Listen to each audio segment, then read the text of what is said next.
All right. Good morning, brothers and sisters. Good morning. All right. It's an honor to be here in Sacramento. Many of you I met last evening. Most of you, I guess I'm meeting you today for the first time. This is my first time here in your city, Sacramento. I appreciate the invitation. I want to thank Sister Bobby and all the brothers and sisters who worked with her to finally get me here. It's my first time in Sacramento, ever.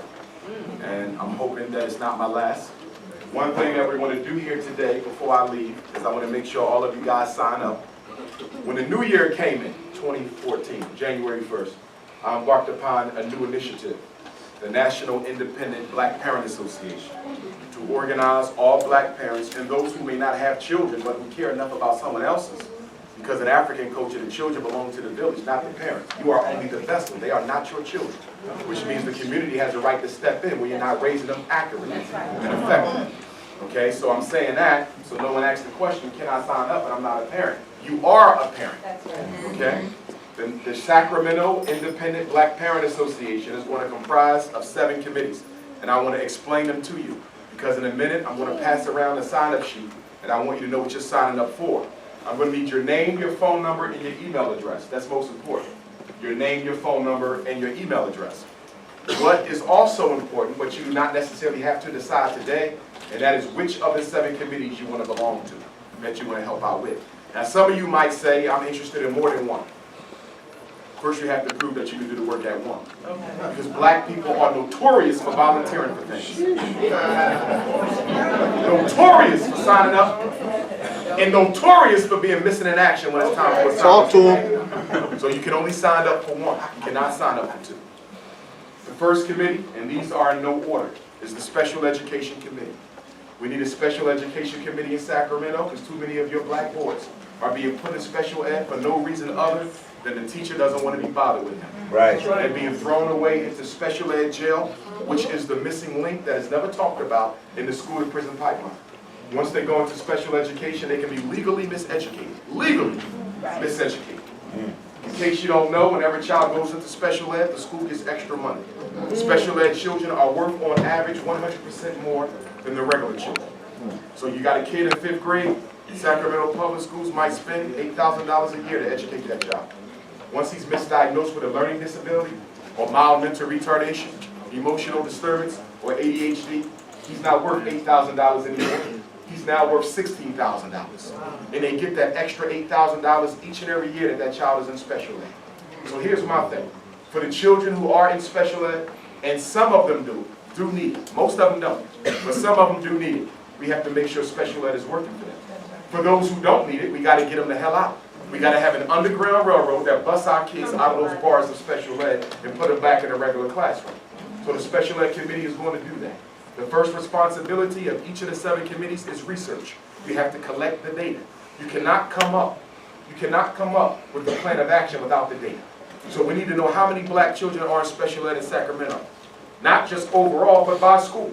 School number 1, how many in special ed? School number 2, how many in special ed? How many kindergarten black boys go to special ed every year? How many 5th grade black boys go to special ed every year? And we have to do the same thing for the girls. Not only do we need to know who's in special ed, we need to know how much time they're spending in special ed. Are they a part-time student? Are they a full-time student? Or are they a pull-out child?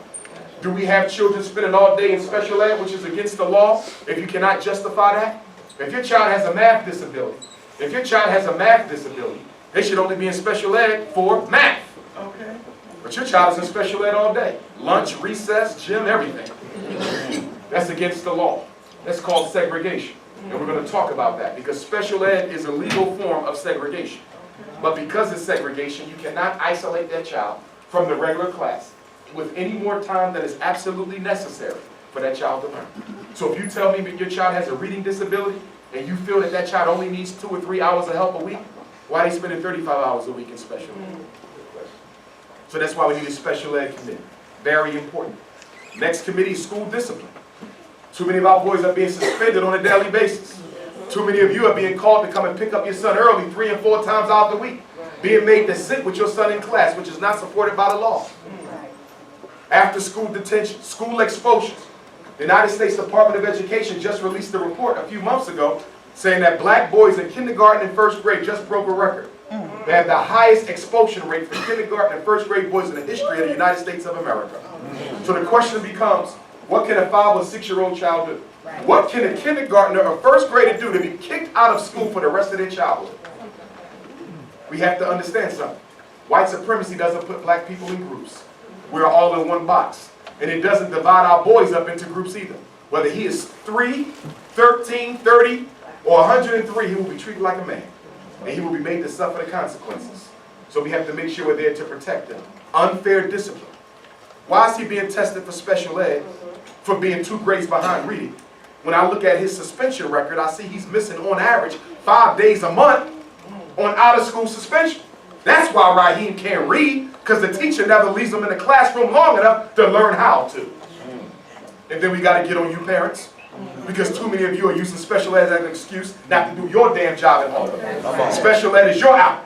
Special ed is your social security check. Special ed is your excuse not to raise your children effectively. Most of our kids don't have learning disabilities. They got lazy and sloppy as hell disabilities. Lazy and sloppy as hell, because in my house I don't do homework. I'm not made to read. My parents can care less. I come home without my books and I'm never even questioned as to why I don't have it. Yeah, I'm going to talk about white supremacy, but I'm going to talk about trifling ass black people.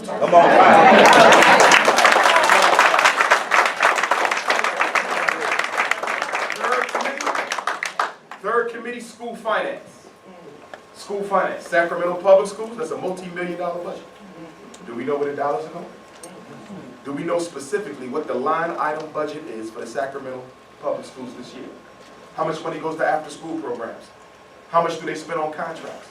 By a show of hands in this room, who has ever had a contract with the Sacramento Public Schools? Nobody. So that you mean to tell me that your tax dollars funds the school system, and not a single black person can claim a contract? Which means you got Asians and Latinos and white folks who live in the suburbs of Sacramento, who come in here every day and rob you blind in the name of providing services for your children. We got grandmothers running after school programs, living hand to mouth. Hand to mouth. But yet the school district is boasting of a $3 million after school programs budget. Why grandma ain't getting none of that money? And why we not making sure grandma getting none of that money? Half the black men in America are unemployed, but guess what? If one of you had the contract to clean Sacramento Public Schools bathrooms, if you had the contract for every school to clean their bathroom, the average school has 6 people on the cleaning team. How many black men can you put to work for 2 or 3 years? So we have to look at how we are not sitting at the table of the contracts. Everything in the public school is a contract. The pencils, the paper, the printer. Some of you in here, you have that audio-visual technology. You could go into a school and wire all the cameras that they need for surveillance. How many black people have had that contract in the last 10 years? Who has the contract to get rid of the old and used furniture? Who has the contract to supply the toilet paper and the soap in the bathroom? Everything is a contract. But let me say this. If we're going to change Sacramento Public Schools, if we're going to change it, it's going to require you to stop being lazy. Because one of the biggest problems we have is complacent and docile-ass black parents who don't do nothing to look out for their children. Somebody curse at your child, you'll come up to the school. Somebody put their hands on your child, you'll come up to the school, but you won't come and see about them F's on his report. You won't come and see about the fact that he's cutting classes hooky in halfway through the day. A lazy black parent is no parent at all. If you're raising a black child, you cannot afford to be lazy, because you know that that system, sooner or later, is going to want to make your child a statistic. Especially if you're raising a black boy. Especially if you're raising a black boy. 1 out of 2, half of them, at some point in their educational career, K to 12, is going to be referred for either special ed or ADHD. You know that new con game that Wall Street created in 1990 to get rich off single-parented black boys by pumping them full of the same drug that sent their father to jail? How hypocritical can that be? Wow. How hypocritical can that be? You locking black men up by the thousands for selling narcotics, and how dare you give his son the same damn narcotic that sent his father to jail, so he can sit still to be miseducated by middle-class white women who don't give a damn about his death. We talk about education, we talk about racism. We talk about racism. Why? Because public school was the last institution in America to desegregate. Are you aware that they desegregated the military before they desegregated schools? They desegregated buses and hotels before they desegregated schools. Schools didn't fully desegregate, still not today. But officially not until 1974, after the busing movement. That's what gave birth to special ed in 1975. We'll talk about that in a minute. But we have to track that money. Because if you start making the school district spend the money on the children, they'll stop putting them in special ed because it's no benefit to them. One of the problems I have with special ed is that principals can spend that money however they want. I know, because I'm a former school administrator. In fact, I just resigned from another principal job last Friday because I couldn't take the nonsense. But the principal will get your child's special ed money and use it for the football team. They will get your child's special ed money and use it to get all their teachers brand new computers. Isn't it amazing that the special ed child get twice as much money and get a worse education? So we got special ed committee, we got discipline committee, finance committee. The next committee is policy. Policy. The policy committee is going to do what? They're going to investigate the policies in Sacramento public and charter schools. And yes, I said charter, because charter schools are public school, subject to the exact same rules. But I notice in the hood, charter schools do a good job. And I know, because I've been administrators for charters and I'm a school psychologist of record for many of them. They do a very good job of making you think that they're private schools when they're not. That's your tax money running that charter school. Okay. And you need to hold them just as accountable, because some of them are worse than the public schools. Oh, come on, yeah. And the average charter school in America, being opened by a black or a white person, is being opened not to help our children, but to give the founder of the school an extra stream of revenue into their home.